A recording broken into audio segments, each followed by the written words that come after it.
Siyanibingelela nonke balaleli nani babukeli egameni lika Jesu Kristu oyinkosi nomsindisi ezimpilweni zethu. Siyanxusa kuzo zonke izindawo enilalele kuzo kumagumbi amanye omhlaba ukuba nithathe amabhayibheli enu njengamanje nilalele ivangeli lombuso wezulu lapho kushunyelwa khona ukuphenduka nokuthethelelwa kwezono nokubhabhadiswa egameni lika Jesu Kristu kulabo abalalele abafisa ukubhabhadiswa egameni lika Jesu Kristu nalabo abanembuzo mayelana neBhayibheli nalabo abanofakazi uJesu Kristu oyinkosi nomsindisi esezembulile empilweni yakho wakunika ubufakazi ukuba ubuthule kuzo zonke izindlebe ezilalele ezimisele ukuza emgcoleni naseqinisweni ngobufakazi bakho ukuba nixhumane nathi kule mininingwane engizoyishiya njengamanje. Ngizoqala nge-email address ethi izwilenkosi.ujesukristu@gmail.com izwilenkosi.ujesukristu@gmail.com noma i-cellphone number noma i-WhatsApp number la ungakwazi ukuxhumana nathi khona ethi 066 566 9245 066 566 9245. Izinjumayelo nezimfundiso ziyatholakala zonke ku-YouTube lapho ungahlala khona phansi uphethe iBhayibheli lakho ulalelisise uhlolisise imibhalo engcwele ukube ngabe lokhu okuzwayo ushunyayezwa khona ufundiswa khona kuyafakazelwa yini izwi lenkosi uJesu Kristu. Ku-YouTube uzosearcha uthi izwi lenkosi uJesu Kristu, izwi lenkosi uJesu Kristu. Ungakhohlwa ukusubscribe, ungakhohlwa futhi nokupressa i-notification button ukuze ngaso sonke isikhathi uzoyithola izimfundiso eziphilileyo ezisiholela eqinisweni nasebungcweleni. Ungakhohlwa nokusharisha i-link nabo bonke abantu obaziyo, ikakhulukazi labo ohlanganyela nabo ngaso sonke isikhathi lapho nihlanganyela khona nifakazelana ezimfundisweni zenu ukuthi uNkulunkulu udale izulu nomhlaba nokuthi uJesu Kristu uyinkosi nomsindisi ukuze wonke umuntu ahlolisise imfundiso ayifundiswayo nayishunyayezwayo ngokwezwi izwi lenkosi uJesu Kristu ngokwemfihlakalo yemibhalo engcwele iBhayibheli. So ku-YouTube sharisha i-link nabo bonke abantu baziyo izwi lenkosi uJesu Kristu, izwi lenkosi uJesu Kristu. Bazalwane, sinomfundisi uDlamini, sinomfundisi uMhlengizoni ozobe sihola ngesifundiso sanamhlanje ngamandla kaMoya oNgcwele egameni elihle lenkosi uJesu. Ake samukele umfundisi uMhlengizoni. Amen.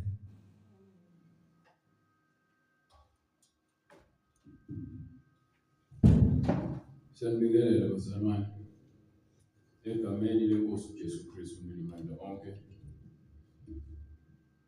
Silokhu sithule bona ubufakazi ngayo imibhalo ukuthi yinye inkosi, yinye inkolo, munye ubhabhadiso egameni lika Jesu Kristu owayekhona nokhona nozayo uMandla onke.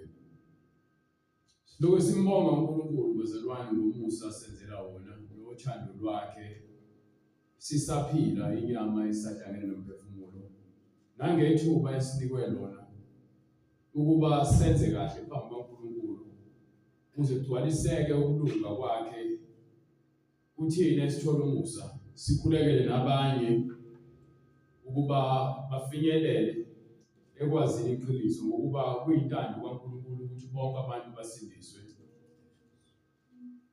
Asizenzeli okwethu kepha senza lokho kufuna uNkulunkulu. Yilona lo othi wamukela uJesu kufanele azi izwi.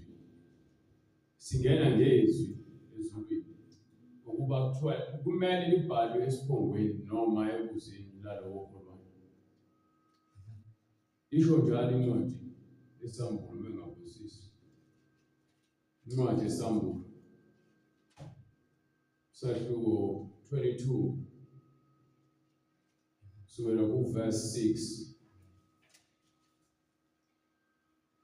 Yayisithi kimi lawo mazwi athembekile aqinisile nenkosi uNkulunkulu kwemimoya yabaprofeti uyithumile ingelosi yayo. Awuhlehla kancane uqala lapha ku-3. Akasayikuba khona akusayi kuba khona nokugodwa okuqalekisa. Isihlalo sobukhosi sikaNkulunkulu neWundlu siyakuba kuwo, nezinceku zakhe ziyakumkhonza, zibone ubuso bakhe, negama lakhe liyakuba semabunzini azo. Uma sekufika isikhathi sokupheleliswa kwakho konke, lithi iBhayibheli igama lakhe liyobhala lona. So njengoba kuthiwa inamba yesilo izoba la. Hayi wezamkwanda. Hayi bo, dlula ngendlela yakho. Ngisho ngabaleka. Uyakwazi uNkulunkulu. Uyakuthanda futhi uJesu. Amagama noma igama lakhe kumele libhalwe esiphongweni. Uma sekufika yena bazalwane, le nto ekhulunywa ubaba omncane kepha umfowethu enkosini. Izwi likaNkulunkulu nje liyahlangula, liyahlukanisa. Ngokuba khona incwadi efike icacisele ukuthi laba abazibona belungile kanjalo uma lithi iBhayibheli uma umfowenu enenxa nawe hambe kuyena ukhulume naye. Uma engakuzwa nabanye bazobufakazi. Uma enganizwa ibekeni phakathi kwabazalwane ningayifihli lento le. Ngokuba asifuna abantu abazomala bezothukana la. Sesiloke sicabangela ngoba sake seze ukuthi ayilana mhlawumbe usho kubani. Akulo sekubuza uSathane ke la. Uzothi amen wena abantu ukhuluma imizwa yakhe. Ngithi mina kuNkulunkulu uma simkhonza asihambi ngemizwa. Angikhulumi ngemizwa mina. Ngisebenzi ngemizwa. Ukuba imizwa iyona ebulala ibandla likaJesu. Uma sesimkhonza siyazidela ukuthi wawuhlaza wawuphatha isibhamu wangakhulunywa nawe umuntu aphindisele kabili wawushaya ikhanda. Iyaphela leyo nto la endlini kaNkulunkulu. Ukuba sizoba ngabantwana bakaNkulunkulu. Into esonqotshwa ngayo la uthando nomoya wobunye. Hallelujah. Ngokuba uma ababili bengasavumelani ngeke bahambe indlela eyodwa. Ngokuba umunye uma uzomshiya athi vela kunendaba naye angithi akezwe nje. Ngizwe izolonto le. Awumipheke sengibizile incwadi. Ngokuyibizwa imali incwadi uyatholisa. Bekufuna incwadi yaMathewu sahluko 21. Incwadi yaMathewu sahluko 21. Lento leyo ukuzibona ulungile. Wena ubone ngathi uNkulunkulu favor wena. Lithi iBhayibheli ungasizakali ngokuwa kwesitha sakho. Lo uNkulunkulu kuthiwa uyasijezisa isitha sakho wena ngakuthokozisi lo. Bona abafundisi nabazalwane abakhuluma kanjalo. Athi uNkulunkulu wami uzomlwela uzobona. Meke kwenzeka into yini bathi yabona ke mokhala ngomntwana kaNkulunkulu. Ngogcotshiweyo mina ngithi lethizwi ungathinti umprofeti. Usathane dlala ngawo. Akusho iBhayibheli lithi ke lapha kwincwadi yaMathewu sahluko 5 verse 10 and 11 alisho kanje iBhayibheli. Uma lisho kanje iBhayibheli nginalo nelungelo lokufisela umunye into embi. Noma ngabe kuthiwa akakholwa noma ngabe kuthiwa umzonda kangakanani. Lithini izwi iBhayibheli bright? Incwadi ngokuba Mathewu isahluko 5 verse 10. Verse 10. Babusisiwe abazingelwa ngenxa yokulunga. Qala ukuzingelwa ngenxa yeni? Yokulunga. Hayi ngokukhohlakala kwakho. Ukuzingelwa ngenxa yokulunga. Ngokuba umbuso wezulu. Ngokuba wena ufanele umbuso kaNkulunkulu owezulu umbuso okufanele. Ngokuba yini? Uzingelwa ngokulunga. Bese ithini? Nibusisiwe nxa nithukwa. Nibusisiwe nxa nithukwa, anibusiswanga uma nithukana. Nibusisiwe nxa nithukwa, nizingelwa, benizingela, bekhuluma konke okubi ngani, beqamba amanga ngenxa yami. ebandleni lamanga ephethe umuntu onommono nomhabholo osebenzela isisi sakhe wathi ukhomba iBhayibheli ukhipha ngomnyango. Wabuza ukuthi mfundisi manje lokho ukuthi asikwenze kukuphi eBhayibhelini? Ngokuba alikho ibandla elisoma lithi limile because uJesu kepha lenza izinto ezingafakazela uJesu zize zibe yinto abantu ekumele bayenze ngomthetho wamuntu omile la emva kwepulpit. Iyona ke lento exabanisa abazalwane. Waqala wabuza wathi mfundisi kukuphi iBhayibheli lithi abantu besifazane babuza amakhanda wathi abakhumula amadube. iBhayibheli lithi abantu uma bekhuleka abangamboza amakhanda besilisa wena wathi abantu abamboza amakhanda. iBhayibheli lithi abesifazane bangashoni ngaphandle wena wathi ayikho inkinga uNkulunkulu asenhliziyo zabo. Omubi kanti uJesu lo. Lapho ke awusadingeki lapho. Ingakho kumele wena inhliziyo yakhe ingabophi. Uma bekhipha ngaphandle bekukhiphela ukuthi uJesu uthi ke akumeka nje ebandleni lakhe. Ngokuba ngaso sonke isikhathi wathi uveza iBhayibheli kubantu abangakholwa kepha bephatha iBhayibheli wisitha bo ukuzophazamisa ukukhohlakala kwabo. Ezo lonto leyo. Benika ke iqhubeka. Jabulani nithokoze. Ngoba umvuzo wenu mkhulu ezulwini. Kusho ukuthi ke ngisho umuntu exalted. iBhayibheli lithi mkhulekele. Lithi iBhayibheli landela ukuthula nabo bonke abantu ukuba ngaphandle kokuthula nokungcwele angeke uzukubona ubuso kaNkulunkulu. Incwadi yeSambulo ithi ke ebusweni babo emabunzini abo kuyobhalwa igama labo. Lapho khona ngeke kusaba khona uqalekiso. Sebebona ubuso kaNkulunkulu. Sikholelwa ingakho lithi hlanza inhliziyo yakho. Ubusisiwe onenhliziyo ehlanzekileyo ukube yabona ubuso kaNkulunkulu. Babusisiwe abanenhliziyo ehlanzekileyo ngokuba bayakubona uNkulunkulu. Ungasizakali ngokubi bomunye umuntu. Kepha lungisa uqondise. Awuhambe ngencwadi le yaMathewu 21 sukela kuverse 25 nakhona. Uba ngifuna ukuthi iziqondisele iBhayibheli bazalwane kufanele sikhulume lona. Bengifuna ukushumayela akwazi ukushumayela imizwa yami. Imizwa yami ngeke ngifake ezweni. Imizwa yami iyona leyo ukuthi abazalwane bangazwani. Sifanele ukuthi sibe munye. Ngoba iBhayibheli ke ngiyabingelela abazalwane. Ngokubele kwaNkulunkulu ukuthi nikhulume lizwi linye. Nibe mqondo munye, nibe moya munye. Ukuze sipheleliswe kuphi othandweni likaNkulunkulu. Asizikholelwa thina. Sikholelwa uNkulunkulu, sikholwa kuye. Ezindaba. Ibandla likaNkulunkulu alibile ngomhleli. LimgoJesu ngoba umhleli mefa namhlanje ethiwani. Ngiyazavuma usuku lwesithathu. Uzomela afe nayabone lapha ethuleni njengabo bonke abantu alinde isikhathi. Kumele ngife.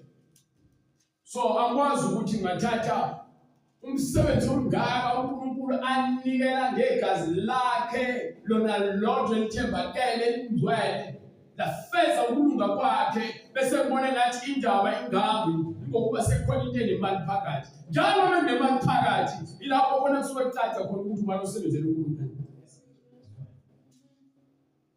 Ithi incwadi yokuqala eTimothewu isahluko 5 isahluko 6 sukela kuverse 5. Asizwe nokuxabana kwabantu hlehla kancane. Incwadi yokuqala kuTimothewu isahluko 6 verse 3. Yes. Uma kukhona umuntu ofundisa okwahlukileyo. Uma kukhona umuntu ozophambana nento esinikwe uNkulunkulu. Engawalandeli amazwi aphilileyo. Engalandeli mzalwane awukwazi ukuba nezwi lakho wena elingafakazelwa eBhayibhelini. Lithi iBhayibheli ilona eliyumkhombandlela wethu lapho khona kumele siye khona. Ngokuba njengoba sinikwe le ncwadi le simele ukuthi sikhulume kube isiyalezo phezulu kwesiyalezo umuqa phezulu komuqa. Usungachaza lapha nalapha ekuhlale sisekwelweni. Engawalandeli amazwi aphilileyo enkosi yethu. Yebo. uJesu Kristu. Yebo. Nesifundiso esiya ngokumesaba uNkulunkulu. Nesifundiso esihamba ngani? Ngokumesaba uNkulunkulu. Ungaguqela umfundisi wakho. Uma lokhuthamela ukufundisa umkhonto izicathulo. Ngoba ngibheke ukuthi uzuze umgobela ngempela uzokhutha izicathulo. Lezi zinto enzenzayo izincengela kubo. Khona ukwenza into ngothando. Khona into oyenza bona wena ufuna ukuthi ukhombise ukuthi umfundisi wakho umkhonza kangakanani. Ngisho sekutshela umbhedo umfundisi wakho. uyawukwenza. Balandela abafundisi babo ngoba nangu besaba bona bengasaba uNkulunkulu. Bani engawalandeli amazwi aphilileyo enkosi yethu uJesu Kristu. Amazwi aphilileyo uma ngifuna ukukhuluma ngento mina ezihlanganisa sibe munye kufanele ngihlale eBhayibhelini. Uthi uJesu ke ningabafundi bami sibili uma nizokwenza konke nginyalela kodwa. Ngaphandle kokwenza lento siyalelwe, lento sithi ayikholelwa yikho. Uma uthi ke usibiza ngomzalwane kepha ukwenza izinto ezikeBhayibhelini, yebo uzoba umzalwane kepha lithi iBhayibheli umthathe njengomunye wabantu basezweni. Ngisho njalo Jesu uthi umfowenu bengakuthi akafuni ukwenza intando yaNkulunkulu ngoba lento yokuxabana noma sithi yabonisana omunye afuna ukuhofa inkani nenhliziyo elikhulu usebenzela uSathane. Ngoba vele ngene uzohamba ekhuluma ngegama lomunye umuntu kabi. Ngiyacela ukuthi uSathane uhlezi enhlizweni yakho. Baningi amazwi aphilileyo enkosi yethu uJesu Kristu. Yebo. Nesifundiso esiya ngokumesaba. Lesifundiso esiya ngokumesaba uNkulunkulu. Ngicela ibambe lapho usuqhubeka kuyona futhi umese uvula incwadi yamaRoma sahluko 16 lathi ifundo ukuthi usahluko 16 verse 17 bese bawona ukuphinde futhi uyongibuzela kule ncwadi. Uqale le ncwadi le. Qala kule ncwadi le sifuna ukuveza ukuthi yini le eyenza ukuthi abantu bangafuni ukuhlala ezweni. Ngiyanincenga bazalwane ukuba niqaphele ababanga ukwahlukana. Niqaphele abantu ababanga ukwahlukana nokukhubekisa nokulimaza abazalwane. Bephambene nesifundiso. Baphambene nemfundiso elafundiswa esimele ukuthi sihambe ngakho abazalwane sinezifundiso esikakhulu. Ngishubuka ngoba la usobona abanye abantu akabaningi noma soninkinga nomuntu kepha isifundiso noma kuthiwa uyalephi bani uma ngasashayile isifundiso uzohamba nje uyozinikela kuSathane. Nahlukane nabo ngokuba abanjalo abayikhonzi inkosi yethu. Abahambi noJesu abantu ababanga uqhekeko bakhonza isisu sabo. Bakhonza yini? Isisu sabo. Sibheke ukuthi isisu sikhonzwa kanjani. Banikeke le ncwadi yathi Timotheo sahluko 6 kusukela ku verse 6 nakhona. Yebo, ukumesaba uNkulunkulu kanye nokwaneliswa. Ukumesaba osaba bani? uNkulunkulu. Kuthiwa bahlonipheni abantu abayiziphathimandla kepha singabakhonzi ngokuba uyedwa ucelayo uNkulunkulu. So ukumesaba uNkulunkulu uma mina ungihlonipha ngihloniphe njengomfowenu kepha ungalinge ungikhonze njengoNkulunkulu. Ngokuba angifuni ukuthiwe mina sengibekwe ngaphezulu kwabanye abantu. Yenzolo nto leyo besithini indaba. Yebo ukumesaba uNkulunkulu kanye nokwaneliswa. Enye futhi into edala ukuqhakeko ukuthi umuntu angeneliseki. Yenzolo nto leyo. Siyazithanda izikhundla. Siyayithanda futhi imali. So uma ke uholwa isisu njengoba izwi lisho lithi ke ungeneliseki njengoba lithi sifanele ukuthi sesaba uNkulunkulu sikhonze ngoqiniso bese sifunde futhi ukwaneliseka. Yezolo nto leyo. So into edala ukuthi abantu badala uqhakeko ilokuthi uyabona abazalwane abezi njengoba efisa ukuba uhleli levangeli etshela abantu abahlukane nesono namayala nesinekiso phambi kaNkulunkulu. Umesebona ukuthi lo nto ayisebenzi abantu abezi uyaqala axegise. Ingakho ngifake lento yokuthi abantu bafaka amacici, baluka izinwele, bazogqoka izikete ezimfishane, besifazane bagqoka amabhulukwe. Abantu sebesenzela umathanda sebiyajolwa ebandleni. So uNkulunkulu akazwani ubuyaluyalu. UNkulunkulu ukhuluma ngani? Ukhuluma ngobuqotho. Akashongo ukuthi mesikholwa sizidididi noma sizithingithing noma sabantu nje abangenangqondo. Singabantu abahlakaniphile ngokukamoya kaNkulunkulu abalungele ubuqotho nokuhlonipheka. So okwenzayo ukwenza ukuthi umakhelwane wakhe angalimali. Kepha umlimaza umakhelwane wakho uzohamba uyophinga, uzohamba uyofeba, uzohamba uyomhlontshela, uzohamba uyomhleba, uzomthuka. Wena kepha umthandi ukwenziwe kwena. Kepha abanye abantu uyakwenza. Bese lokho umuntu wonke asibone right bethu uyashumayela ngenhliziyo ebuhlungu. Lithi iBhayibheli ukube inhliziyo emkhona bonke ulifa, ukusela, amanga, ukubulala, ukuphinga, umhlinze engasile, nokufela, ukujama. Kugcwele enhliziyweni. Ngoba yonke into esiyenzayo siqale sicabange. Ihluphe ngaphakathi sifuna ukuvela. Baningi. Sifuna ukuveza ukuthi yini njalo uqhakeke. Sifuna ukuvezela ukuthi abanjani abaholwa izisu zabo. Yebo, ukumesaba uNkulunkulu kanye nokwaneliswa kuyinzuzo enkulu. Yebo, ngokuba asilethanga lutho ezweni. Naye into kumele singayikhohlwa bazalwane. Siyabangcwaba abantu njengoba esho ubafo ukuthi abantu bayangcwatshwa kanti ngale bakhala. Lapho kubuhlungu lokho kuthiwa ungabona abazali begcwele.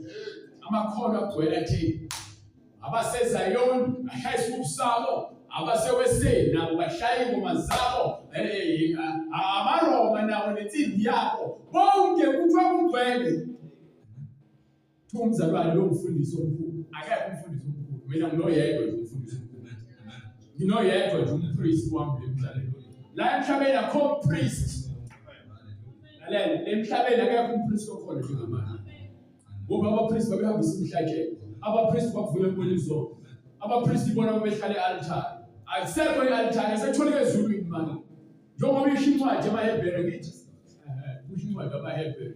Lapha kusukela kusahluko 6 kuyale kugcine kusahluko 9 mufunda into ufike ichazele indaba yobupriest. So lento ke uzitshela ukuthi ngoba umuntu ufeya njalo enkonzweni akumenzi ukuthi ayezulwini. Indaba inokuthi siyayenza yini intando kaNkulunkulu.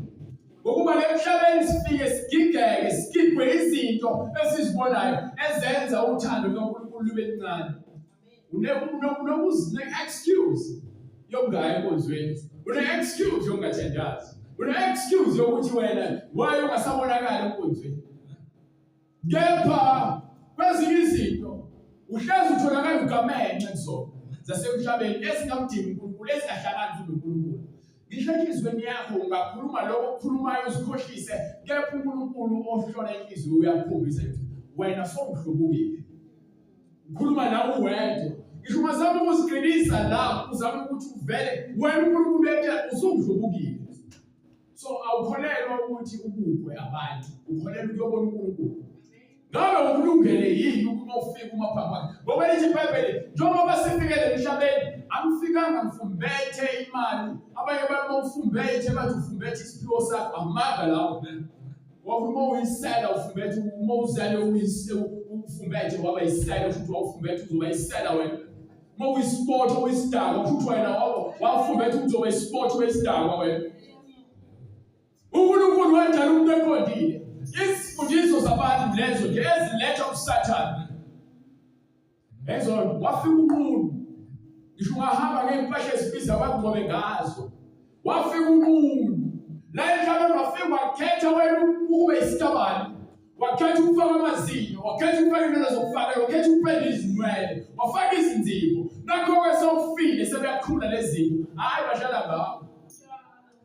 Ngisho umuntu owumzalwane bese ufile bakubhathisa izambatho zakho badlala ngawo. Ngoba wazishiya izambatho washiya ukhona. Ngisho bangikhumula ibhlukwe bathi uNkulunkulu babuka umzimba. Nempahla abagqokisa zona ziyobona lapha ethuneni. Yenzo lento leyo. Ngeke namazinyo akhe namacici akhe limfakele emekhamba ngaphezulu. Bekuthanda namfuba bathi iziphodla likabhili. Ngoba uthanda ngithi. Bekuthanda limleke into yahambe la nemkhava lezinto zazi. Bekuthi ube isidaba ngisho ngezomfundisi. Uyasihogweni. Akushingi nje beke isidaba nje akangibode izidaba phela. Wayesifike ugamanxa thina sithi umsebenzi wethu ukuthi ngiyokutshela nje abaphila ukuthi baswapha phenduka. Buyana. Ukuba isizukulwane esiphila kusona sona kuyele njengamanje. You understand? Amabandla nje afile ngoba yini abafundisi abanamgogodla. Esikube sokutshela abantu iqiniso, bayibhizi bafida abantu baloko baphethile ebuhlani. Hayi nje uNkulunkulu uyakuthanda. uNkulunkulu wasifela uJesu siphila ngaphansi komusa. Umusa kuthiwa mase esutholile kumele usugcobe ngezinyawo. Ithuba nje lokuthi ulungiseke bawuthola sebenzela ukulungiseka. Ungasebenzeli ukuxhoma ngomfundisi wakho, ungasebenzeli ukuxhoma ngebandla lakho, ungasebenzeli ukuxhoma ngeuniform, ungasebenzeli ukuxhoma ngesikhundla onaso noma kuthiwa mhlawumbe ukhulu enkonzweni. Akuyona le. Ukulunga okusuka ngaphakathi uyatshela ukuthi awusona isidididi. Mekuthiwa thethelela ngoba uNkulunkulu ufuna ukukhula kwena. Lowo ongafuni ukuthethelela uyena osenkingeni. Isibhayibheli uma ukuthi awufuni ukuthi uvumelane manje noma uvumelane wena lo ungavumelani kwenu uholela lapha kumahluleli afike umahluleli atshela ukuthi anilungile lobabili atshele amaphoyisa ukuthi bafake lapha ekufeni.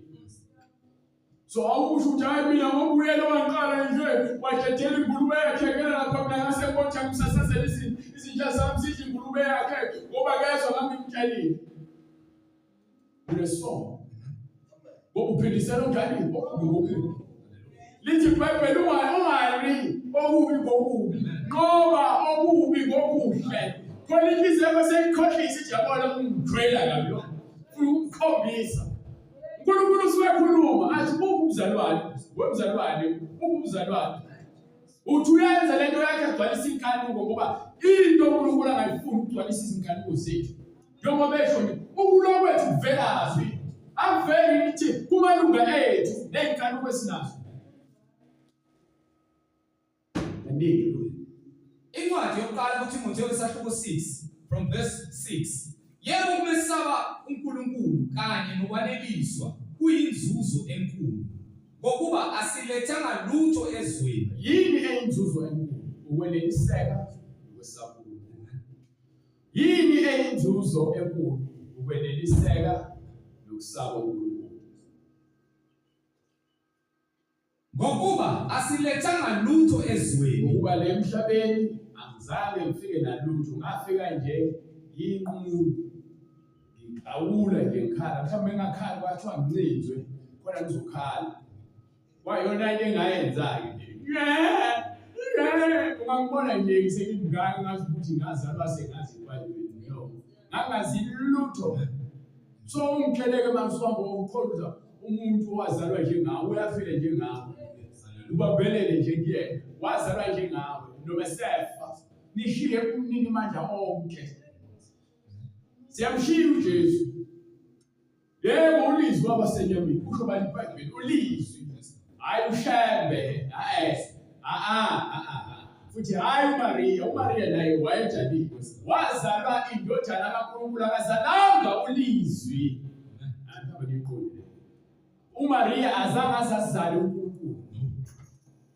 So angikwazi ukubiza uMaria uNtomileyo ungcwele uyelo usisiwe sifazaneni bese ngithandaza alingifundisi lonke iBhayibheli. iBhayibheli ithi baba wethu osezulwini. Manje ngikwenza igama iyona yonke imfundiso yasemabandleni namaBhayibheli amancane angasewona namaBhayibheli sonke sokuphathana. NoBhayibheli enzenzela wona emabandleni akasathane nomaBhayibheli. Ngifike nginkulu emhlabeni ngisho mafundi ngqoka amajazi ukuhlakanipha kwami kwale emhlabeni kuzophela le emhlabeni. Ngizokuthini uthi uNkulunkulu uzobamba ochwephesheni kwabo.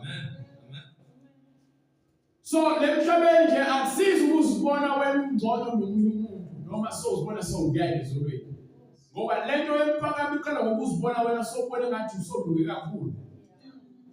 Ayasipela lapha ngencwadi yaseTimotheo bese siya ngencwadi yaMathewu khona kuzokuqonda konke lokho ekufanele ukuqonde njengamanje. Ngokuba silethanga lutho ezweni. Asilethanga lutho ezweni. Usobala ukuthi singemuke nalutho. Futhi noma sesifa ngeke sabe nalutho. Kepha uma sinokudla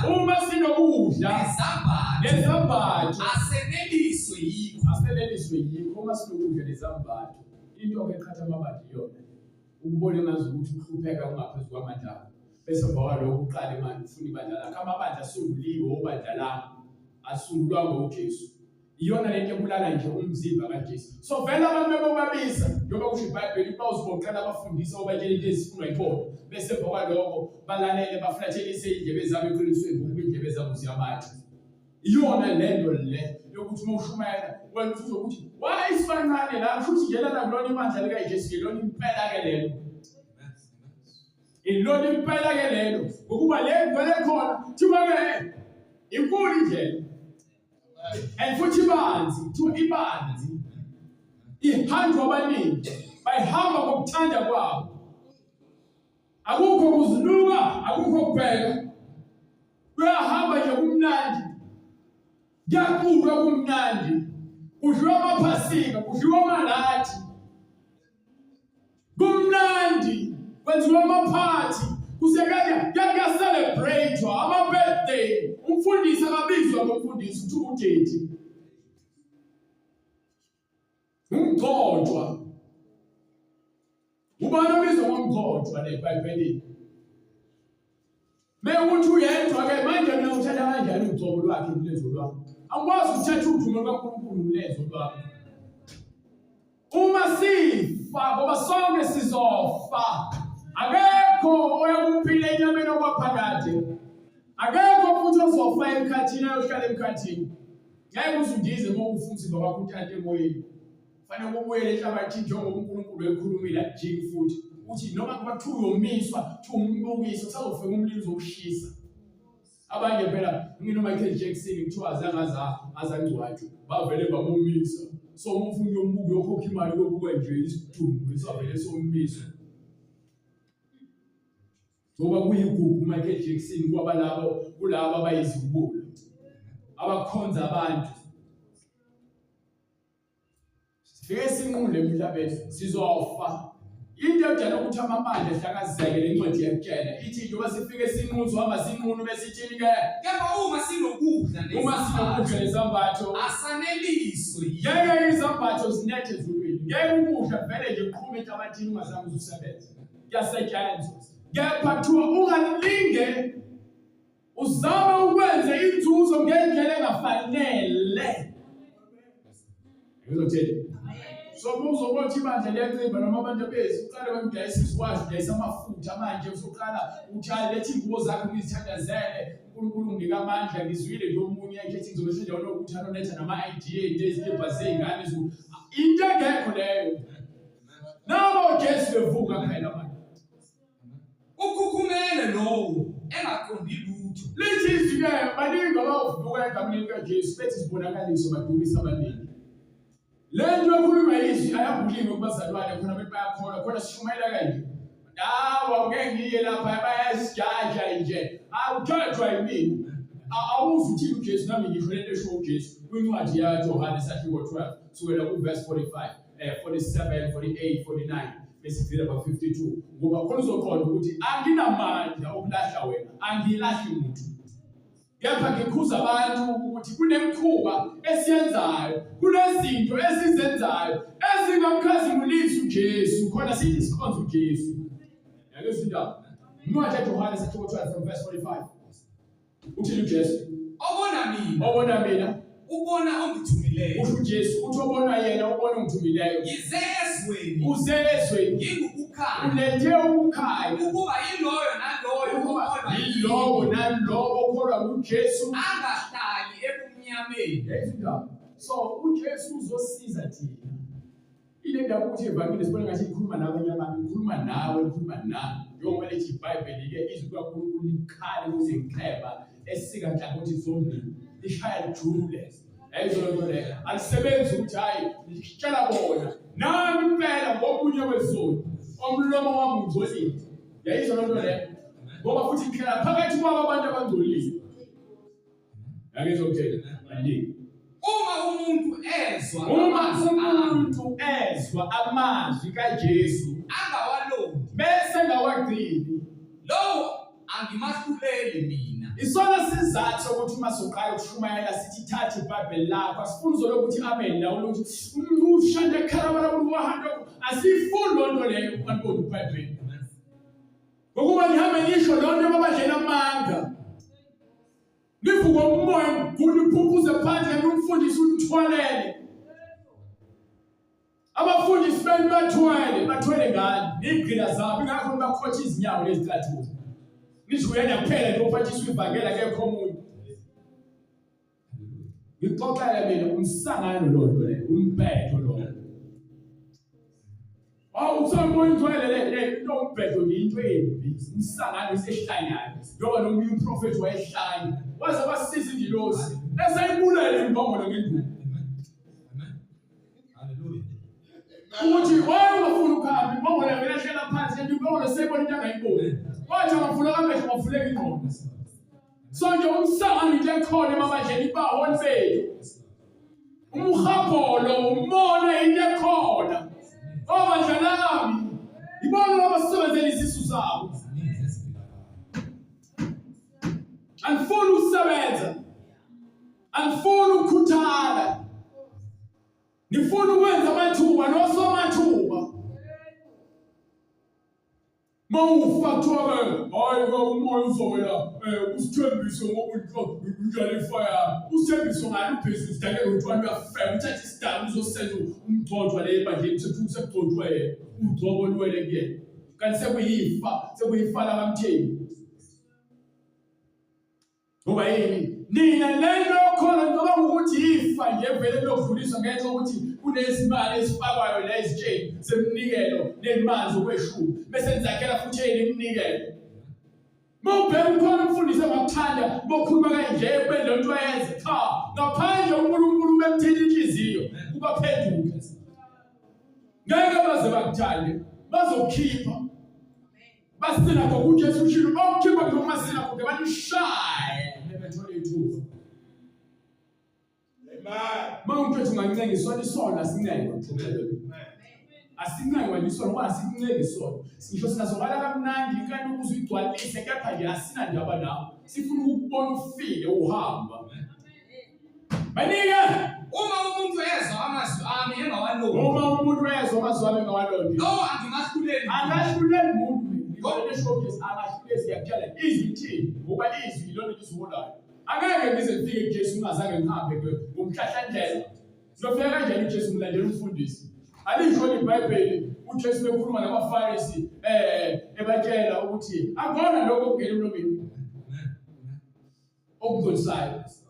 Uphikisa imfundiso yabo lo bethu manje kwenziwa yini abafundi bakho bebezodla bangazigezi izandla bese bebafundi bakhe ubonile kodwa ukuthi abaFarisi nabaSadusi bahlukumezekile enhliziyweni zomubandeli ukhulumile babo bakhuba uthi abayekeni lonke isihlahla uba bangasitshalanga siyasipula uthi bangabaholi bezimpumputhe ngakho-ke uma impumputhe ihola enye impumputhe ziyaphi motoba impumputhe zingalinge ziye ekhanyeni kumnyama kuzona kanjalo nje ukubambelele kwisivatho ungalifuni izwi kanjalo nje ukubambelele egameni lebandla ungalifuni izwi uyimpumputhe angikwahluleki mina lisho njalo iBhayibheli khona okwahlulelayo ngokuba ngikhuluma kwami awuphinde basibeke yancwadi khona sizoyisho John 12 verse 47 Uma umuntu ezwa amazwi ami engawalungi awuthi usho phezulu kancane uthi umemeza Uma umuntu ezwa amazwi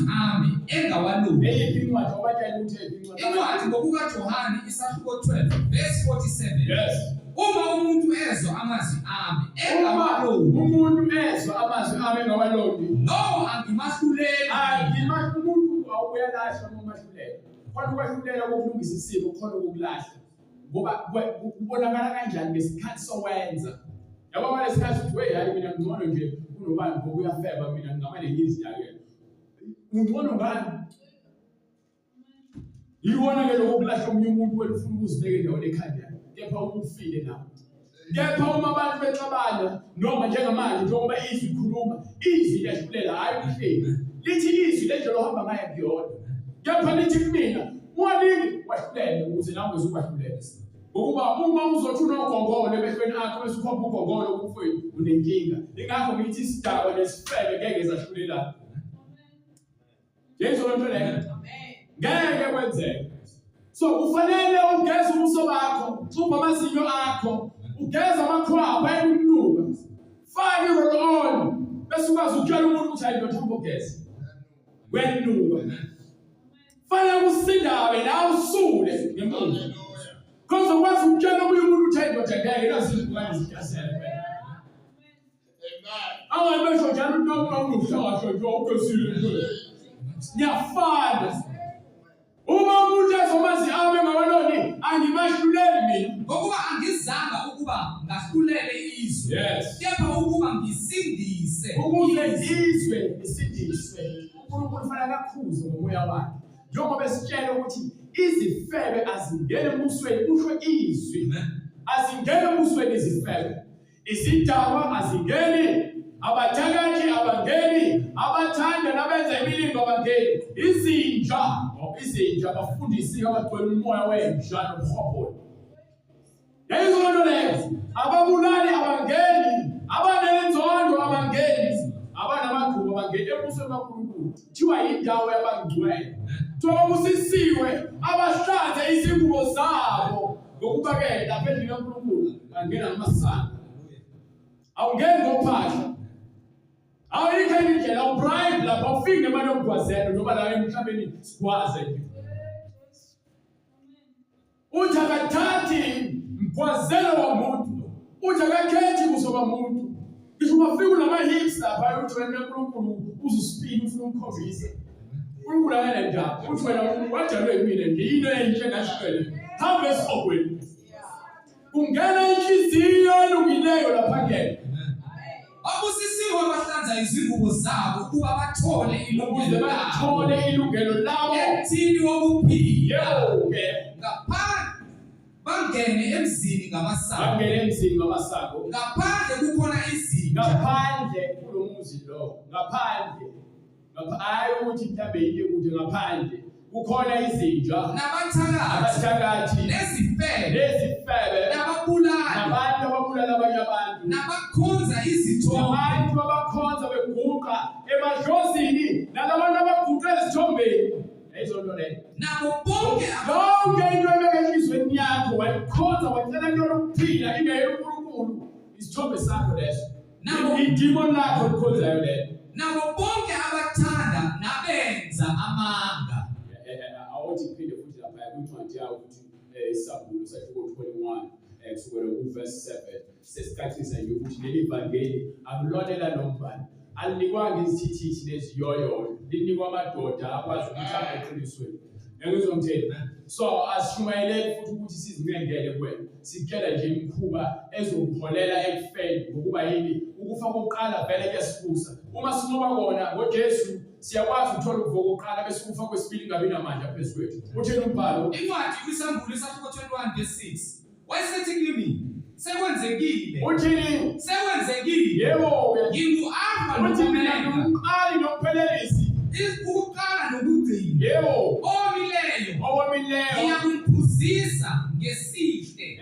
Emthonjeni wamanzi wokuphila. Onqobayo. Uyakulinda ifa lesizinto. Futhi ngiyakuba nguNkulunkulu kuye. Yena abe indodana. Kimi. Kepha amagwana. Mina levangela likwanga amavaka nezithithi zabantu abafuna ukuthatha isiginci sabazalwane. Nabangakholwayo. Abantu abangamagwana amavaka nabantu abangakholwa abantu bayakholwa. Nabanengekayo. Abantu angeke ngilibele ukunengekayo yokuthakatha le yamnengu. Leyo kuyabantu ababhulayo yamnengu uNkulunkulu. Le abantu abafana abalala nabodwa yamnengu uNkulunkulu. Eyizindaba amantombazana alala nabodwa yamnengu uNkulunkulu leyo. Ababulali nezifebe ilegama lesifebe lapha elihlaba kubantu abayizifebe. Lizokala kuthi isifebe isigaba lesifebe. Kepha mawuqonda ukuthi le nto isho uNkulunkulu ukuthi isifebe umuntu onjani. Uzo-understand ukuthi ikhuluma ukuthi wenza into engafuni uNkulunkulu. Njengoba lesidalwa lesikhona. Mememezana bonke ngisayodaka utshwala kumnandi. Bese uthi hey izindaba uyasithuka uyabona usibiza ngedaba. Why not uyodakwa nje? Ngikubiza ngento eyilosi. Ngibiza ifosholo ngefosholo. Kuyenzeka ngithathe i-teaspoon ngithi ifosholo. So sibiza ngisipade. Nabathakathi. eBhayibhelini nje mawuthakatha uyathakatha. Njengoba esho nomfundisi ukuthi mawudayisa ugwayi uthi umzalwane udayisela umuntu lo udayisa utwala umthakathi nje. ezonto le nabakhonza izithombe. Angikhulumi kuphela ngabantu abajayisayo, nabantu abahamba emzini, abantu ebusuku behambe begqilisa utshaba, behambe bebiza amagama abantu bekhafula, abathakathi labo. Lithi iBhayibheli amavara, abangakholwayo, abakhonza izithombe, nabantu abanjani? Nababulali nezifebe, nabathakathi, nabakhonza izithombe. Nabo bonke abaqamba amanga. Isabelo sabo siyakuba sechibini elibhutha umlilo esibabula. Sekufika isikhathi izwi lakutshela isiphetho sakho kule ndlela ehambayo. So ungathi mina ngikulahla ngakuphi? Ngiyaxwayisa. Izwi lithi baxwayise. Bafuse balele. Siphethe umlilo, utshela umlele vuswa ngani? Faka umlilo. Ukuze phela kushe bese kuvuka no right. Sishisa lento unembezo ongasile ogcwele kuthina kubantu. Ngoba uyakholwa ngoba ukholwa. Sina unembezo silahlayo phambi koNkulunkulu. Ekumele ugezwe ngesigezo samanzi ngezi. Ngizongitshela. Kuya kule ncwadi esekuya eTimotheo. Bese qedele yona. Iyona lento ethi ke verse ethiwa ibulala ibandla. Okungukufa kwesibili. Kuphi manje? Incwadi yokuqala kuTimotheo isahluko 6. Yes. Verse 9. Verse 9. Kepha abafuna ukuceba bayela ekulingweni, bazongena ezilingweni, nasesihibeni, nasezinkanukweni eziningi zokuwula, izinkanuko zobazalwane ezilimazayo. Inkanuko bazalwane ilento le inyama yakhe ehanelayo uNkulunkulu athi akayifuni. Umoya wenkanuko uhlazela kanjani? uNkulunkulu lokho angifuni lento iphila ngaphakathi kuwena enhlizweni yakho ukuthi uyazi uNkulunkulu ukuthi akayifuni lento. Kepha inyama yakho nje ilokhu inwayizela ifuna ukuyenza lento le. Inhliziyo yakho ilokhu inwayizela ifuna ukuyenza lento le. Meke wayenza ifika ithi nje kubambe njengonoxhaka. Bese kubambile so ufuna indlela yokuphuma. Ingakho ubona umuntu eqala eqhela phakathi kwabazalwane ukuba isono sesimzuzile. Akekho umuntu ophuma kuJesu asihlalele nje aphila abe ngcwele athi uye kuJesu ezishonisa abantu ekufeni nasekuphuzweni. Uyangena enkanukweni ngokuba uzothi akuphuza utshwala kepha uyafela. Uzothi akufebe kepha uyahleba. Uzothi akahlebe kepha unenzondo. Ngokuba isono lithi iBhayibheli uSathane uyahamba uyaphonga njengephumezi ufuna zibakuyi. Hlalani kuphi? Liqinile okholwa leli umzalwane nje othi ufuna ezulwini. Awungene ezulwini ngokuthi wena uzibothi ulungile. Uthi awufuni ukuhlanganyela nabanye abazalwane ngoba mina ngingcono. No. Ungaphuma nje phakathi kwabazalwane uma ukuthi abayenzi lento eseBhayibhelini. Hayi ukuthi wena uzibona ulungile. Ezolonto lezo. Okay, usufuna ukuqedela. Qedela ngoba lencwadi yaMathewu ufuna siqedela ufuna sihlakaze bese siyaphuma ke khona. Kepha abafuna ukuceba bayela ekulingweni nasezihibeni nasezinkanukweni eziningi zokuwula ezilimazayo ezishonisa abantu ekufeni nasekubhujisweni. Ngokuba ukuthanda imali kuyimpande yakho konke okubi. Akuyona imali eyimpande yesono. Akaze lisho njalo iBhayibheli. Asikho futhi isaga esinjalo esabantu abangenako ukuqonda. Abantu sebekhuluma bona bakhulume lokho bakuzwayo ngemizwa yabo. Ayikho into ekuthiwa imali impande yesono. Uthando onalo ngemali elikuholele ekutheni wena uthole ithuba lokuthi ufuna ukubhanca ubhinca amabhayi. Uqale manje ube nabantu abadala. Ufuna manje ukuthi sithi makhosi kumadimoni. Wani mzalwane ye wani makhosi ngothi umuntu uhlala emgaqweni uyakaboshona. Ungalingi umbizo ngomakhosi. Ngeke makhosi udlamini uzonda mele ngaba ubongani. Hayi uzosha umakhosi. Umakhosi wona amakhosi abangaka. Umzalwane amebiza abantu ngamakhosi. Abantu ababiza amadimoni. Ayizonto lezo. So wena umoya wakho ufuneka ukuthi iBhayibheli ke ufuneka uhlezi uqaphile. Ukuthi ufanele ukugcwalise ngomoya. Wena ukwazi ukwahlukanisa wena. Ungahlukaniselwa ufuneka uzahlukanisele wena. Ingakho uthi umoya ingcwele ufuna kangene kuwena. Ongenayo umoya ingcwele uzamkhamisa ngithele. Hayi nalo phela uthi uNkulunkulu lithini izwi lithi hlolani imoya. Uyahlola umoya. Awenihloli umoya. Awuthi wonke umuntu ophethe iBhayibheli uthi uJesu. Awukwazi ukuhlola. Mesihlola abangakhoni bathi thina siyo labanye abazalwane. Angilwi nabazalwane, ngilwa nemoya bese. Efika iziqhamise ngendlela yokuthi izosiveza njengoJesu. Ngibhizi nalowo moya ke njengoba ngakho ngithi bright yonke into esikhuluma kufanele ivulwe la eBhayibhelini. Izwi kufanele kube yilona lisiholayo.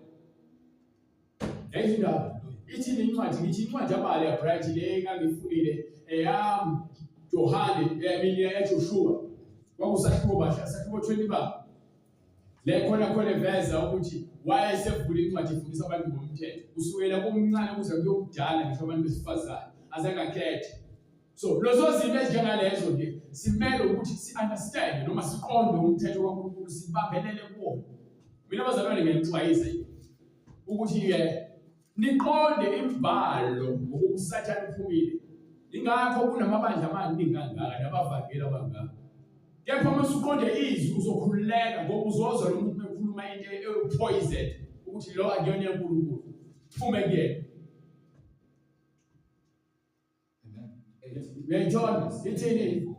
Ngasemumva incwadi ngokukaJoshua isahluko 8 verse 34. Ngasemumva wafunda konke amazwi omthetho. Wayesefunda amazwi onke omthetho. Isibusiso nesiqalekiso. Bazalwane lezo lento isho iBhayibheli ithi angikwazi ukushumayela into engicabangayo. Kufanele ngifundise amazwi noma kuthiwa ngiyachasisela. Kepha amazwi kufanele akusekele emfundisweni yami. Ngizokuthi lithi iBhayibheli uJesu naye wayesenikwa incwadi. Wavula kwincwadi yaIsaya ekhuluma ngaye wathi lo mbhalo ugcwalisekile. Okusho ukuthi njengoba ethi wonke amandla anikwe mina ukuba ngikhulume izindaba ezinhle incwadi yalokho sathi kofollow efunayo uvese 18 ufunayo. So lo nto ifezelani ukuthi lento yokukhuluma amazwi kaNkulunkulu ibalulekile. Ungathi mawuzoshumayela uqala uplane ukuthi uzothi isonto lonke ulungiselela intshumayelo ufundisi onomoya engcwele ahlendu. Yona into Yesu wayesokuba umfundisi le ukuthi ubuzolungiselela isermon unephepha nje lide ukhede noma une-tablet ubhala khona utype izinto ozozikhuluma awunawo umoya engcwele. Amen. Sorry. Nxese askis awunawo umoya engcwele. Uthi umoya engcwele ke ningalungiselela ukuthi niza kuthini. Ngokuba lonke beselikhuluma kuyobe sekokwaba bosezulwini. Uthi ngiyakunika ukuhlakanipha nokuqonda. Enomkhuluma nikhulume phambi kwabantu abangakwazi ukumelana nokuvimba ukuthiya izinto ezishoyo. Ukuba akekho umuntu onamandla ukumelana nento kaNkulunkulu. Akekho. Mesithi ngasemumva wafunda konke amazwi omthetho. Wafunda noma ngithi abafunda ubright abantu bathetha njengehlala lokuthi funda bright ithi iBhayibheli wafunda onke amazwi. Wafunda ngiyafunda izinto zikaNkulunkulu. Silana nje sonke sizolungiswa sizimoto ezishayisile. Sizimoto ezingene kuma-potholes alimala. Sizolungiswa sikeklinik sizojova ngomjovo womphefumulo. Isibusiso nesiqalekiso. Isibusiso nesiqalekiso. Njengakho konke okulotshiwe encwadini yomthetho. Yes. Akwabakho zwi kukho konke akuyalayo uMose. Yebo. Angalifundanga uJoshua phambi kwebandla lonke labakwa-Israyeli. Nabesifazane. Nabantwana. Nabafokazi. Ababehamba phakathi kwabo. Understand ke ukuthi nabaSunday school ukuthi ingane ziyahlukaniswa zodwa yonke into yakhulunywa ukuthi ingane ikhule imazwi kuNkulunkulu. Ahlukaniswa. Uma ekhuluma bephelele lithi lonke ibandla njengoba sebalake abesifazane abantwana abagogobele. Yini ufuna ukukhombisa ukuthi lento kaNkulunkulu awukwazi ukuyibeka ngokuhlakanipha kwakho. Ungabeka nje wena isikhathi sokuthi upractice ikhwaye ingane zifundiswe. Kepha ufundisa kwezi kufanele kube khona la. Ufunda ulalele bengalaleli ufuna ukuyiphiwa lapha emnyango uthatha uswazi uyifaka uswazi. Ngizomtshela. Ngithi mina uyifaka uswazi ngani? Ungakhulisa ingane omdlwembe, ingane ozozwa ngayo, ingane othulisa ngetablet noma ngefoni, uyifuna idlala igame khona izothula. Mengekho igame, umlomo uthwala umlomo ubeke la esiphongweni. Faka uswazi ingane, ngobe umuntu uyagoqa usemanzi. Manje mina ngeke nje ngilunge nje ingane yami ngishiye nawe, noyishiye nami ngeke faka uswazi. Angijafuthi. Angihlukumezi ingane kuphela into eqondile ngiyayithanda. Because kufanele ekhulume. Inja sofe ekhulume nena. Ngithukile. Ngiphinde futhi ngizokhuluma into eyodwa lengane. Ingane iyakwazi ukuzwa, iyakwazi ukwenza. Inja yazi ukuthi kufanele inja ke na uyiseseke ukuze izokwazi ukuzwa naye kufanele idlule oswazini. Ngizokushaya. You understand ukuthi ukhuluma ulimi manje lokuhlula. So lento esikhulumayo ukuthi ebandleni kaNkulunkulu iBhayibheli likhethi ingakho likhulisa umntwana ngendlela efanele akhule abe yiyo ukuze bese ekhulile engeke azayishiye. Ayishiye nje ushiya ukusegcwele inkani usezohlambeni. Kepha ngoba lento ingena ngaphakathi yohlezi imangalela ngihangazama konke ukuzenza ukuthi madlisa afake amazinyo azabe uxhaxha aphende izinwela kufuna izitayela ashintsha amantombazane njengamasokisi. Kepha izwi lonke limtshela lithi lento nje awukazi wena ube yiyona. Awukazi wena uyazipinda nje into ongeyona. Ngoba izwi lona ayekumangalela. Ngakhethe angikwahluleli mina uma umuntu ezwa amazwi ami engawaloli.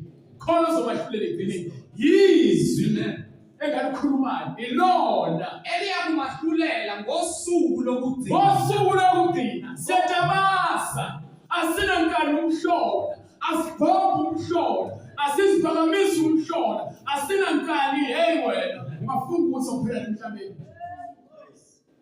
This was super lokugcina. Ngoba sonke inhlabathi soyimbatha sisithwala ngesifuba. Bekhula lapha yana. Bekhulana le ngoma le abayithandayo bese begqitha lapha. Phuma ubuye ngena umuntu. Sengasakho bawungena kubhampa lo. So uyafika lapha wahlulelwe amazwi wazwile. Ngoba walona. Ngoba vele iBhayibheli lisitshela izinto yasilungiselela. Yezwa lonto. Mawutshela nje kuthiwe ungahamba ngokuthi isigebengu. Wena wahamba ukuthi mina ngihamba noJesu wafike walimala lapha bekutsheliwe. Wena ulingile uNkulunkulu wena. uNkulunkulu akalingi. Umpostoli Paul wayazi ukuthi bamlindele esangweni bemlalela. Bamkhipha ngewindi ngoba sithi. Ngoba isikhathi sekufika uthole isexwayiso. Wena mawuthole isexwayiso ufuna ukugoloza wena. Hayi uJesu wami uzongilwela. Manje uJesu usembelwela welizipho ziqala ngamabomu ungezwa. Uyadelela phela kunjani. Okay bright yeah. Uyala ke kwincwadi le sophumile kuncwadi yakho. Hamba kwincwadi lokuza naMathewu manje sengivala ngayo nje. Incwadi yaMathewu sahluko 21 kusukela ku verse 25. Incwadi ngokuba Mathewu isahluko 21 from verse 23. Uthe engena ethempelini kweza kuye abapristi abakhulu namalunga esizwe. Abazalwane ngenizwe lento bazalwane. Ehluwe iBhayibheli. Ukwethempelini kuza kuyena abapristi abakhulu namalunga esizwe. Esafundisa ngalesikhathi uJesu esafundisa. Bathi ukwenza lokhu ngagunya lini na ukunika amandla ukuthi wenze lokho okwenzayo. Futhi ngubani okunike leli gunya na?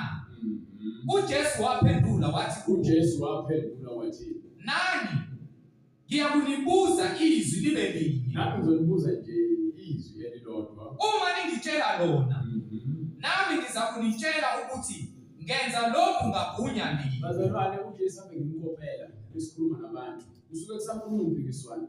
Abantu bazalwane abangenani iqiniso abafuni uphendula eqondile. Khona bezibiza abafundisi. Abafundi lithi imibuzo uqondile. Bafuna ukugwegwesela umuntu afuna ukungena kwenye into ezomenza ukuthi aguduke ekutheni aphendule into eqondile. Ngizongithini? uJesu bayambuza ukwenza ngaliphi igunya lokwenzayo. Naye uthi nami ngizonibuza kodwa bese ningiphendulile ngizobe sekwazi ukuthi ngintshele nami lokho ekwenzayo ukwenza ngamandla abantu. Kwase kwenzakalani? Ukubhaphathiza kukaJohane kwavelaphi? Ezulwini noma kubantu na. Bakhulumisana bodwa bathi, uma sithi ezulwini uza kuthi kithi, pho anikholwanga nguye ngani na? Sithi kuye bakhuluma bodwa. Yenze ukukhuluma nomuntu akhulume yedwa la ngaphakathi. Athi uma ngithi uzongibamba, angeze kanje khona ngizokwazi ukuthi ngingangeni kule nto afuna ukungifaka ngalo, ngoba usiyabona ukuthi ayisasebenzi ngokungcwele, lo useyisebenza ngokulunga kwakhe umuntu, ngesingisi bathi self-righteousness. So usefuna ukuveza ukuhlakanipha kwakhe kule nkulumo eqondile efuna ngabe iyasiza ngoba siyakhana, hayi ukuthi khona ulimaza omunye ukuze omunye angalungi noma afe. Uma ngathiwa ngishumela kanjalo ngabe impela ngusesha lomkhulu. Kepha konke sikuvezayo sikuvezela ukuthi yilowo nalowo ofike ukukhanya kuyena ambulelwe, ngoba indawo inombulelo. Amen. Bakhulumisana kodwa bathi, uma sithi ezulwini uza kuthi kithi, pho anikholwanga nguye ngani na? Yebo. Kepha uma sithi kubantu sesaba isixuku, ngokuba bonke bathi uJohane ungumprofeti, base bephendula uJesu bethi, bashaya imithingi encane, bashaya isikhungo esincane. Hayi ngeke sothisi ubuza abantu uyedwa, ubuza abantu abaningi. uJohane izinto azenzayo uzenze ngamaphi amandla, lo mphaphajisa libizela kubo. Bayazi ukuthi uvela kuNkulunkulu. Kepha manje bathi bayasaba ukuthi ngoba abantu bazobashaya, ngoba bayazazi bangabazenzisi bangabaxoxi. Bazalwane, sina emabandleni esinawo kunabazalwane abayinje. iBhayibheli lithi kumele baqaphelele laba ababanga ukwahlukana. Ngithi mina funda iBhayibheli lakho khona uzobona umuntu mase ekhuluma imizwa yakhe ubaleke kuyena, ngokuba waqala walandela umuntu ngoba kuthi wena wafundiswa uyena noma waphenduka kushumayela yena. Uma yena engasahambi noJesu uzobe kunamatshelekela ngathi uJesu akasekho kuyena.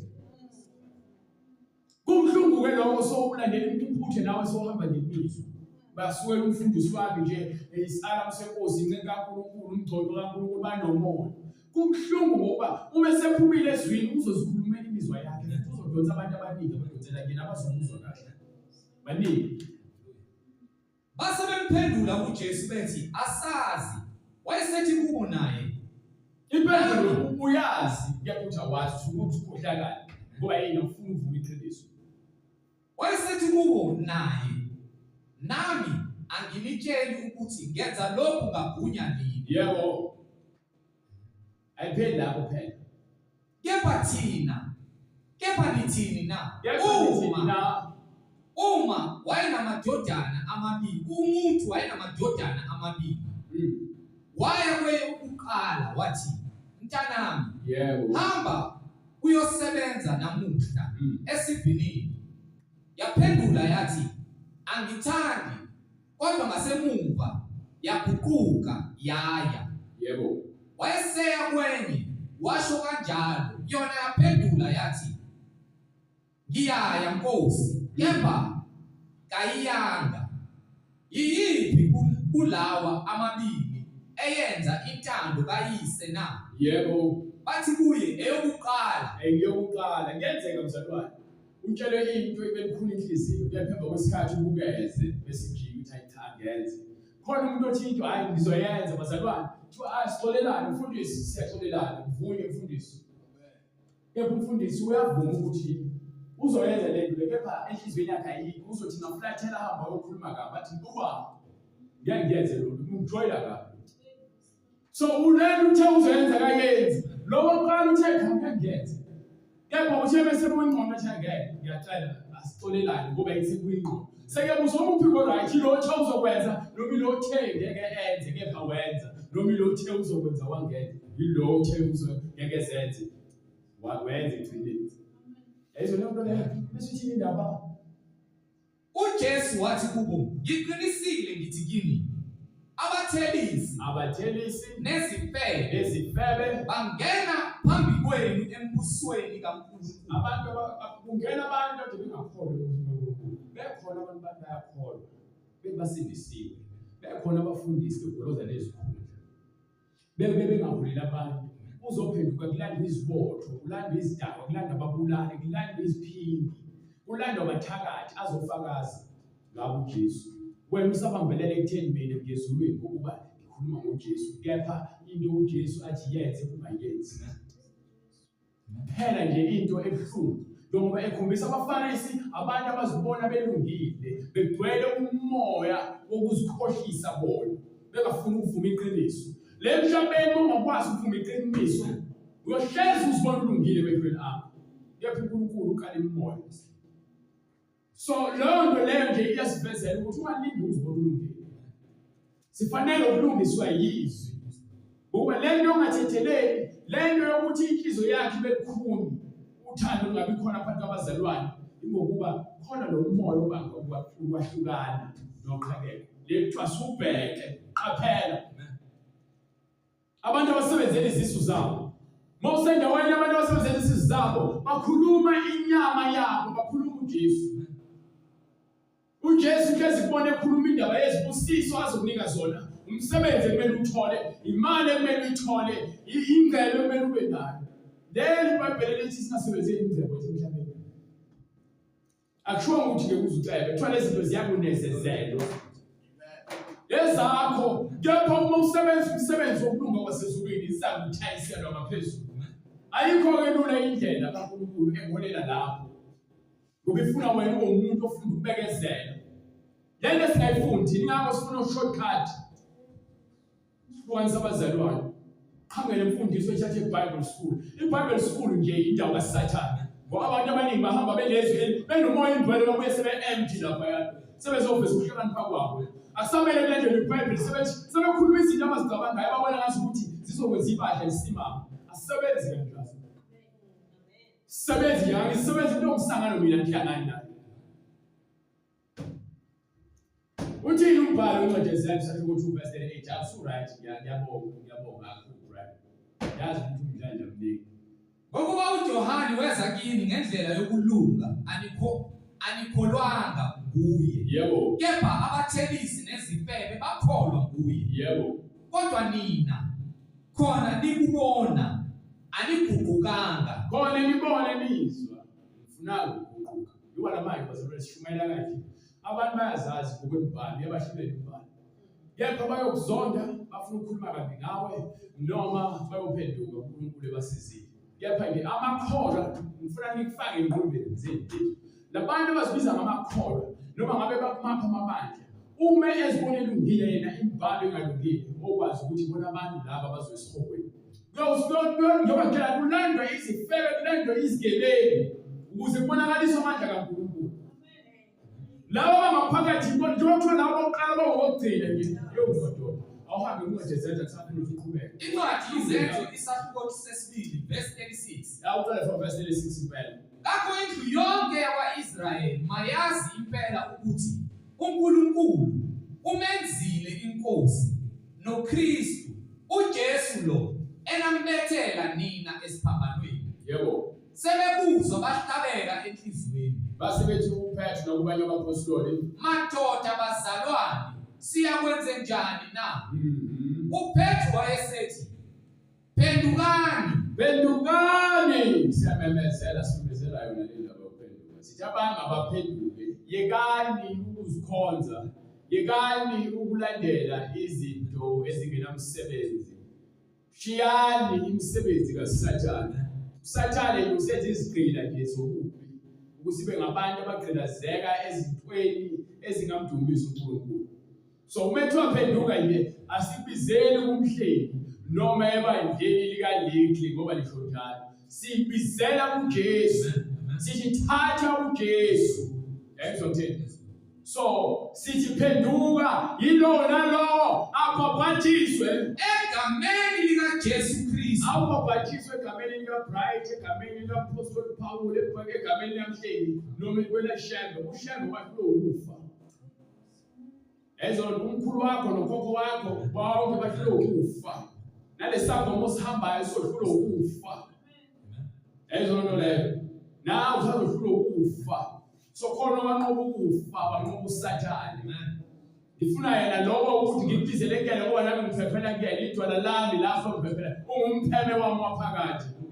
Ziyanethi izimvula bengikhosela kuyena zifike zishaya izulu. Lapha bengisuka kuyena ziyanginetha.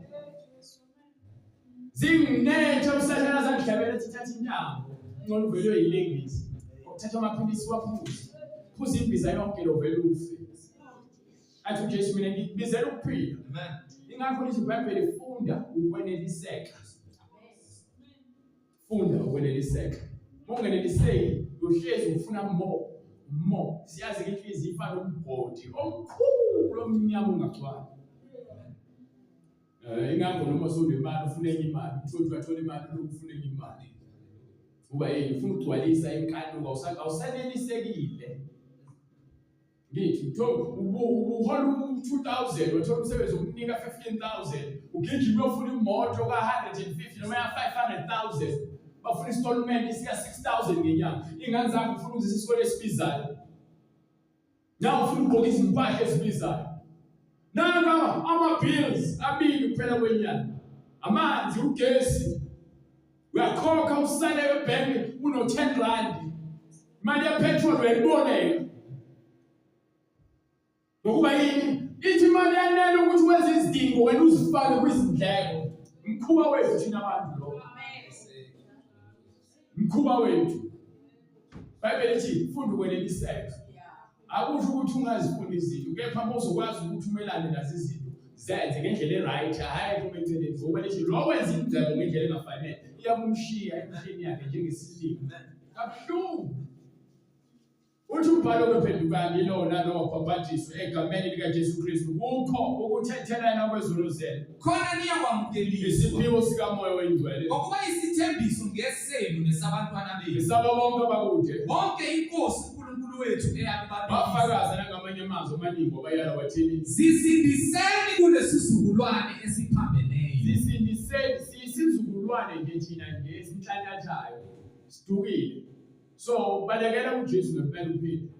Ukuphila nje kwaphakade ungakufuni into ukuthi wena uphile wale emhlabeni usazobhizi nje uthi ufunde e-university ukuthenga imoto wehle wenyuda kumthwala ulala embhedeni wesikhephe habulala emzini abantu habulala amantombazane bese bawalo uyafa khohle ukuthi yonke lento leyo isebenzela lemhlabeni izakudlula uzofa bese ufikile usuku lokufa lithi ke izwi lelo walizwayo lokwahlulela izwi lelo walibalekela lokwahlulela ilizwi lihleli nje manje esihlalweni salo esikhulu esikhazimulayo lithi nje ubuso bakhe babalekelwa umhlaba ngoba beseza uzobaleka yonke into ekhona ishes.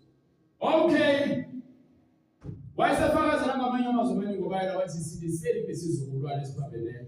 Ngakho-ke laba abafuna ubhabhadiswa soluzwile izwi kaNkulunkulu lilungisa inhliziyo yakho sokhathele ukuba isigqila sikaSathane thatha isinqumo sokuthi manje ufuna ukuphila impilo efuna uNkulunkulu efunwa uNkulunkulu ngezwi lakhe ngoba silungiswa yilona sonke izwi lakhe awulungiswa yimini. Bekuthiwa nje ngiyinceku ngisebenza ngezwi angisebenzi ngenyini sisebenzi ngemizwa imizwa ngisebenzi ngayo. So into esisebenza ngayo iqiniso kaNkulunkulu ukuba noma ngabe kuthiwa ugovernment uthini umthetho sisekelo South Africa uthini mina izwi belithi lokho ungakwenzi ukwenzi belithi angivumelani akangivumelani na hayi ukuthi ngithi hayi ngoba kubuhlungu kumina manje mina hayi ngeke angihambisa izwi belithi cha lithi cha izwi ngoba lithi makube uqha uyebo ukuba ngale kwaloko ukuhlasela ukubi abafuna ukubhabhadiswa bazosithinta kule miningwane oyibonayo kwi-screen noma izwile isikhathi inkonzo iqala. uJesu Kristu uyinkosi sophinde sibonane futhi ngokuzayo uNkulunkulu evumile elizwele umkhuleko kunizodlamini. Siyabonga uNkulunkulu wethu egameni likaJesu waseNazaretha. Wena uNkulunkulu ophilayo siyabonga imisebenzi yakho yonke emihle egameni likaJesu Kristu inkosi. Amen. Sizofuna sizofuna. Ngoba sandulo sasho ukuthi